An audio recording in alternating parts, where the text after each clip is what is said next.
Yo fui agente de comisión acá, allá por agente de comisión en la escuela. Realmente ingresé en esta jefatura como agente en enero del 2001 y mi destino fueron radio patrulla, policía turística, en aquel entonces se creaba en el 2002. Y bueno, se dieron los devenires de poder hacer la Escuela Nacional de Policía, egresar bombero, oficial de bombero, y en Maldonado fue mi primer destino, oficial de guardia. En San Carlos, jefe de destacamento por 3 años, y ahora en esta instancia desde agosto como jefe de región. Bueno, un desafío grande, más allá de que conozca el departamento, la zona, pero las responsabilidades son grandes, máxime que estamos en una alerta roja en todo el país por el riesgo de incendio forestal, tienen que estar las 24 horas pendientes de lo que suceda. Sí, de hecho, geográficamente las responsabilidades van desde lo que es la jurisdicción de Piriápolis hasta el Chuy. Entonces, toda esa costa, en lo que tiene que ver con protección contra incendios y siniestros en general, es nuestra responsabilidad. Zona caliente, ¿eh? Y bueno, sí, el otro día Porque estábamos... pensando en incendios forestales, lo que es la costa de Rocha y lo que ha sido Maldonado, y pensando en la carretera también, ¿no? Sí, sí, tal cual. Nosotros, sí, se asocia mucho, y más después de esta temporada tan compleja, con incendios, la función primordial, pero la verdad es que todo lo que es accidente de tránsito, operaciones diversas, bueno, y realmente cualquier otro tipo de tareas que alguien no lo pueda hacer, la lógica es pensar en que los bomberos nos pueden auxiliar, entonces estamos en todo este tipo de tareas. Sí, el eje de la interbaniaria y la Ruta 9, fundamentalmente la Ruta 9, también hemos tenido cantidad de intervenciones, algunas de entidad menor, fundamentalmente lo que fue Carnaval, ese fin de semana largo, tuvimos muchas intervenciones. Y bueno, como decías, estamos con todo el país pintado rojo, estamos con todas las alertas encendidas, y si bien en un sentido la temporada, cuando finaliza febrero, en términos de temporada estival y turismo fundamentalmente, hace una baja para nosotros, seguimos tan alerta y tan en temporada como cualquier otro momento, porque los incendios, es más, estamos con una situación climática que puede estar en desventaja. Ya llevamos varios días sin lluvia, tenemos algunos vientos que hacen que la erosión y la cantidad de humedad que tenemos en los combustibles sea cada vez menor. Entonces, si tenemos un principio de incendio, seguramente la propagación sea muy rápida y mucho más difícil contenerlo. Al comienzo de la temporada, bueno, el incendio en La Esmeralda, en el departamento de Rocha, que generó, bueno, ya el encendido de las alarmas, un incendio grande que hubo que evacuar gente, hubo casas quemadas, el incendio de Santa Isabel, después tuvimos un incendio de Pan de Azúcar, se dieron otros hechos y siempre el componente humano, el factor humano está presente, ¿no? Por la irresponsabilidad, negligencia, impericia, imprudencia. ¿Qué pasa una vez que se constata que Bomberos realiza las investigaciones pertinentes y se llega a la conclusión de que el factor humano fue el desencadenante del incendio? ¿Qué pasa con esa gente? Bueno, nosotros no necesariamente individualizamos personas, ¿no? La verdad es que la inmensa mayoría de los casos podemos arribar al origen del siniestro, más bien por una suerte de descarte de factores, y nos quedamos con el antropológico, como decías, y el antropológico puede estar actos voluntarios o involuntarios, y dentro de los involuntarios lo que nombraste, ¿no? Impericia, imprudencia, negligencia. Pero muchas veces podemos arribar al origen, pero es muy difícil para nosotros poder determinar quién fue el actor dentro de ese factor antropológico que pudo desencadenar el incendio. En ese entonces, cuando con la policía en conjunto trabajamos, proporcionamos la información, Fiscalía, cuando toma estas connotaciones las intervenciones profesionales, y la investigación ahí sigue por otro curso donde Bomberos se transforma en un perito donde proporciona todos los indicadores, y después la policía acompaña con la investigación, y más aún tratándose, ahora voy a la época en particular, que desde el 1 de diciembre hasta el 30 de abril estamos con prohibición de cualquier tipo de quema a cielo abierto. En ese sentido se hacen las investigaciones y se aporta a la policía para que continúe con las indagatorias puntuales, si corresponde. En caso de que ustedes constaten de que hay alguien haciendo una quema bueno, que está prohibido en estas fechas, ¿ustedes dan cuenta a la policía para que la policía continúe? ¿Son ustedes los que van y proceden notificando a la gente? ¿Cómo es el mecanismo? Nosotros tenemos estado policial, ¿no? Los bomberos somos policías de hecho. y por lo tanto toda la investidura jurídica y las obligaciones son inherentes a nuestra función, o sea, somos policías. Pero generalmente la situación se da de tal manera que con el accionar de policía, nosotros dedicándonos a la intervención profesional puntualmente, policía detiene, conduce y se continúan las investigaciones. Pero ya le digo, son casos puntuales cuando logramos identificar a la persona casi que materialmente, y eso no es muy a menudo, ¿no? ¿Qué consecuencias han terminado teniendo estos incendios que hemos tenido en la temporada, tanto los de Rocha como los de Maldonado? Bien, como usted mencionaba, tuvimos afectaciones importantes. El primero de ellos que arrancó ya por el 10 de abril, 10 de diciembre, corrijo. En La Esmeralda tuvieron 19 viviendas afectadas, 16 de carácter total. Estoy hablando de memoria, si me equivoco, pero 2 parcialmente y una leve. En Santa Isabel tuvimos 4. Y después a orillas de la laguna, acá a la altura de Playa Mansa, también tuvimos unas afectaciones muy importantes en vivienda a raíz de incendios forestales. Y en los demás incendios, bueno, todo lo que tiene que ver, ahora tuvimos un incendio que no afectó viviendas, pero hay otro tipo de afectaciones siempre. Claro. En los humedales de Santa Teresa, una afectación desde el punto de vista ecológico, claro, de todo. Eso es hasta más difícil de medir, si se quiere. Pero bueno, en sí hay que trabajar en prevención, Marcelo, trabajar en prevención hasta poder entrar en todas las culturas que tenemos. A veces las publicidades que se hacen para que esto no suceda no son orientadas siempre al mismo público.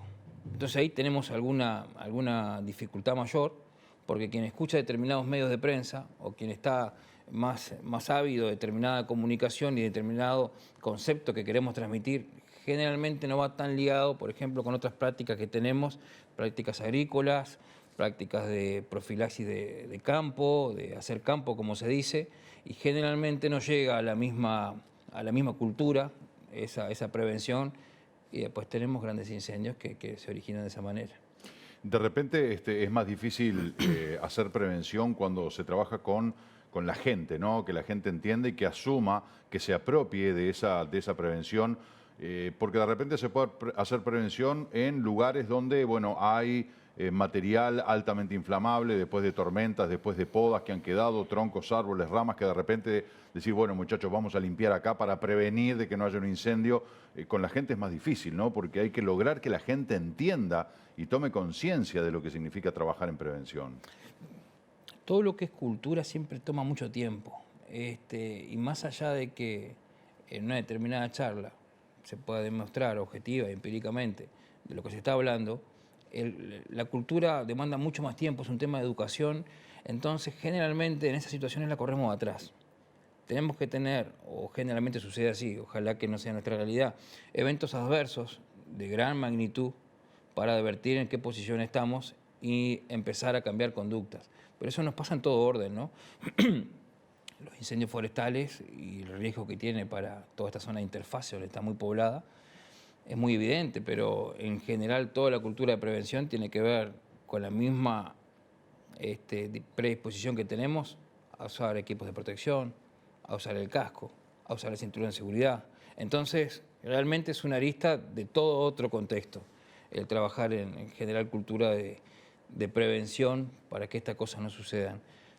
Pero bueno, habida cuenta de lo que ha sucedido, hemos tenido inquietudes muy interesantes en varios puntos de la costa, Maldonado y Rocha, en trabajar y prepararse para que esto no suceda y fundamentalmente qué hacer si sucede. Porque una de las cuestiones que nos suceden muy a menudo es cómo canalizar muchas veces un recurso que está a la mano y que está muy dispuesto. Estoy hablando de los propios vecinos que han tenido una empatía enorme con nosotros. Bueno, canalizarlos para que sea realmente más productivo y no termine alguien lastimándose y generemos un daño mayor que al que estamos pretendiendo evitar. Eso también es una tarea que hay que trabajar, y eso también es cultura, cuando no está prendida la alarma. Exacto. Parecería que cuando no está prendida la alarma no le damos bolilla porque no nos apremia la situación, no la tenemos cerca, no se ha declarado. Entonces, como que es una cosa, bueno, vamos a evitar que suceda tal cosa, y decimos, bueno, pero tal cosa no sucede, entonces como que la dejamos un poco de lado. Capaz que es la idiosincrasia uruguaya, ¿no? De que nos acordamos de Santa Bárbara cuando truena. Bueno, seguramente responde es multifactorial la respuesta a esto. Lo que sí puedo decir es que lo que se puede hacer, se está haciendo. Nosotros, cuando pasan esta cantidad de intervenciones, no tuvimos menos de 10 intervenciones de gran magnitud, fuera todo lo otro que tuvimos, y todo lo otro que no llegó a ser gran magnitud pues, porque las condiciones se dieron para poder contenerlo, pero por lo menos 10 de gran magnitud entre los dos departamentos. Y lo que se puede evaluar también ahí es que cantidad de cuestiones que se prepararon y se pensaron y se coordinaron previo a que suceda, y estoy pensando fundamentalmente en lo que son los centros coordinadores de emergencia, tanto Maldonado como Rocha, eso ha funcionado muy bien. Los recursos que hemos necesitado, el estar a la orden, quién está en cada posición, qué recursos tengo para poder apoyar la maniobra que estamos planificando en determinado momento, todo eso ha funcionado. Ha funcionado y ha funcionado satisfactoriamente. El tema es que, bueno, no sabemos dónde va a suceder y hay cantidad de recursos que toman su tiempo de desplazamiento. Imaginémonos que hay maquinarias pesadas, que yo tengo un incendio en La Esmeralda, o Punta del Diablo, o Los Humedales, o Santa Isabel, y no necesariamente la maquinaria que necesito con las características que tiene está en ese lugar. Los tiempos de desplazamiento, cisternas de OCE, otro tipo de maquinaria, más cantidad de maquinarias, helicópteros, hay cuestiones que toman su tiempo natural poder estar en el lugar y responden a esas cuestiones técnicas que van más allá de lo que nos gustaría que estuvieran. Pero en sí, en la previa, créanme que se trabaja en invierno y generalmente no se ve.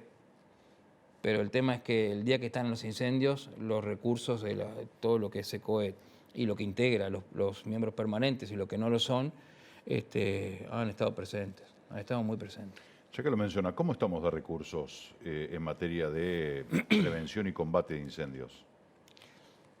Miren, nuestra dirección ha hecho un esfuerzo notable, y nosotros dependemos del Ministerio del Interior, en ayornarnos en todo lo que es equipos profesionales. En estos años que han transcurrido, nuestros equipos profesionales están a nivel de primer mundo, bajo norma técnica, específico para la tarea que vamos a organizar, que vamos a desarrollar. Eso nos posiciona en equipos profesionales en primer lugar, o sea, son equipos de necesidad de primer orden y que nos permiten desarrollar la tarea como se debe hacer. Quisiéramos tener más funcionarios, y sí, quisiéramos tener más funcionarios. Lo que es la cantidad de flota, y mucha gente quisiera tener más vehículos, bueno, quizá lo que tenemos, la inmensa mayoría se ha hecho un esfuerzo muy importante. Nosotros abrimos 5 destacamentos temporales en esta zona, de 10 que tenemos permanente, en temporada estival abrimos 5 más, con lo que implica abrir 5 destacamentos. Y créame que vamos desde el equipo de rescate, el vehículo, equipos de protección respiratoria, equipos de protección personal, personal en hora franca que trabajan algunos y personal que viene desde Montevideo. Entonces los recursos se han ayornado, se ha buscado que sean, como le dije, bajo norma y de primer mundo, en eso estamos bien. El tema es que, bueno, se ha dado un verano también que ha superado todas las expectativas. Llevamos un recuento, 7.000 hectáreas más o menos, un poco más. Lo que es bueno, no hay precedente. ¿No? Y como le decía, 10 intervenciones profesionales de gran magnitud, y cuando le digo de gran magnitud, el Cerro Pan de Azúcar, poder darlo por liquidado, nos llevó 15 días, 2 semanas enteras y un día más. Intervenciones de La Esmeralda, Punta del Diablo, 7, 8 días cada una. Entonces los recursos están, pero es evidente que en la medida que se desbordan las intervenciones, bueno, los recursos son limitados y quien los puede manejar también es limitado. Claro. Nosotros tenemos conductores, pero los conductores, formar un conductor para un vehículo de incendio no es lo mismo que un conductor ni siquiera profesional en otra materia, el hecho de manejar con la sirena. Y después tenemos distintos tipos de vehículos, lo que es mucho más al este, tenemos vehículos urales, que son vehículos de emergencia, de bomberos, pero para andar en determinado terreno, como son las dunas, y eso tampoco lo maneja cualquiera. Entonces, después que logra formar algo, eso es un capital que hay que cuidarlo muchísimo. Pero bueno, entonces hay distintas aristas como para poder decir, quisiéramos tener más, y sí, pero también todo tiene que ir muy acompasado. Si tiene más camiones, necesita más choferes. Si tiene determinada especificidad, también. Se hablaba el otro día, otra vez, el tema vuelve arriba a la mesa del combate del fuego en altura en Punta del Este, ¿no? Que hoy en día que tenemos todas torres o una cantidad de torres de 25, 28 pisos y que, bueno, no hay forma de si se desata un fuego, más allá de que los edificios hoy ya tienen otra construcción, que ya tienen previsto el tema del combate a eventuales incendios, etcétera, etcétera, pero se volvió a poner arriba de la mesa la idea de reunir los recursos necesarios para traer un camión que permita combatir el fuego en altura. ¿Qué opinan ustedes? Bien, hay dos aristas en ese tema fundamental. Uno es, hubo trascendidos de prensa, estamos al tanto, informamos a nuestro comando respectivo. Y un vehículo para trabajar en ese tipo de emergencias, por supuesto que es muy útil. Por supuesto que nos permite desarrollar determinada maniobra que de otra manera no se puede, o por lo menos que de otra manera nos toma mucho más tiempo o tiene alguna otra dificultad anexada. Pero bueno, nosotros dependemos del Ministerio del Interior, los recursos nos proporciona la Dirección Nacional de Bomberos, y sí tenemos experiencia con ese vehículo, o vehículos similares, que nos permite trabajar en determinados tipos de emergencias profesionales, como tú decías, en incendios de gran altura. Pero hay condiciones que hay que balancear. Son vehículos que tienen determinada condición específica de semirremolque, el giro, el emplazamiento. Hay que pensarlo bien.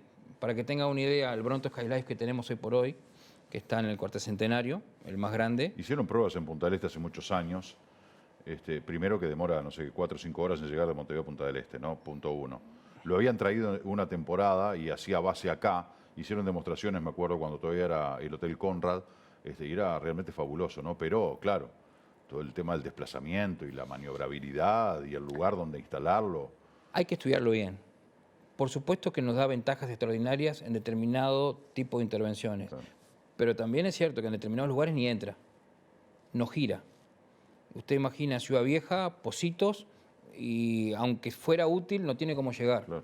Si llega, tiene que tener conocimiento del pavimento del que está hablando, porque cuando se apoya y hace mucha fuerza, hunde pavimentos. Sí. Y después necesita una fuente auxiliar de agua. Quiere decir que cuando mueve el vehículo, necesita mover una cisterna muy grande, porque tiene un caudal, generalmente el Bronto Skylife tiene un caudal muy grande, entonces una fuente auxiliar, que puede ser una cisterna de 10.000 litros, la tira en muy pocos minutos. Lo que quiero decir es un poco más complejo que decir está y lo usamos. Sí. Lleva un estudio por medio, pero los esfuerzos son positivos, entiendo, y que las comunidades tomen conciencia y traten de aportar y estar a la altura de sus necesidades me parece notable. Volviendo al tema del incendio en La Esmeralda, recuerdo la imagen de las coberturas periodísticas de ese incendio, y había imágenes que creo que recién vimos alguna. Desde la Ruta 9, que ustedes estaban trabajando en la Ruta 9, en medio de una nube de humo impresionante, no se veía nada para ninguno de los costados de la carretera, ni para adelante ni para atrás. Incluso alguno comentó, dice, ¿qué pasa si los bomberos quedan encerrados por el fuego, no? Porque ahí, porque en la noche capaz que les puede ayudar, que pueden visibilizar la llama. Durante el día quizás no. Y no tienen el control porque además el fuego puede saltar la ruta y ustedes quedan en medio del fuego. ¿Cómo hacen para manejarse? ¿Cómo establecen, cómo velan por la seguridad de todos los que están trabajando en situaciones así? Mire, de hecho, una de las primeras comunicaciones que tuvimos, lo primero que hay que decir es que vinieron muchos recursos, inclusive recursos humanos. Nosotros en ese momento está previsto la contratación de 150 bomberos contratados a Frales que ingresan el 1 de diciembre y tienen contrato hasta el último día de marzo. Su periodo de formación son los primeros 15 días del mes de diciembre y después quedan son derivados. De esos 150, 90 lo absorben Maldonado y Rocha, que son los que me toca administrar, aparte de los recursos permanentes que tenemos. Entonces es evidente que no tenían la formación, y más, el incendio empezó el 10, Montevideo, nuestra escuela de formación, armó las tandas de los que ya tenían experiencia en haber tenido zafras anteriores, pero no tienen la formación y el dominio emocional que tienen nuestros bomberos que permanentemente están saliendo de emergencia. Entonces, evidentemente, era un desafío adicional. La primera comunicación y conversación que tengo con esos funcionarios es que de ese incendio el concepto fundamental: no iba a salir nadie lastimado. Y afortunadamente fue así. De los nuestros y propios ajenos no tuvimos ninguna baja que lamentar, ni lastimados, y sí, hay que manejarlo. Y realmente el incendio de la Esmeralda fue de unas connotaciones de incendio violento, de primer orden. Un verano ventoso que también es de los principales enemigos que tienen ustedes. El terreno seco, la ausencia de lluvias y el viento. Sí, es correcto.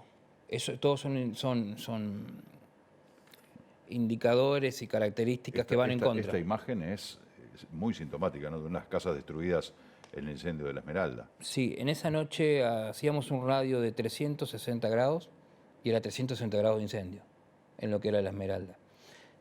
Pero puntualmente te quería hacer referencia a que generalmente en esos incendios violentos se generan lo que se llaman tormentas, que son microclimas, que nos cambian los indicadores y la previsión que tenemos de viento.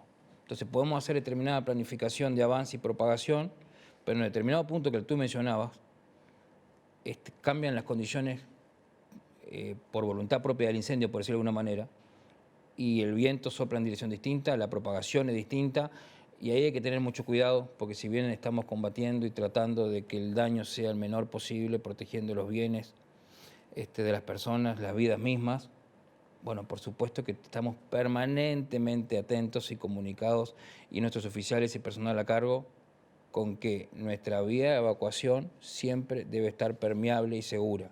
O sea, no podemos entrar a un incendio si no tengo segura la vía de evacuación. En el momento que creo que la vía de evacuación se me puede comprometer, retiro el personal.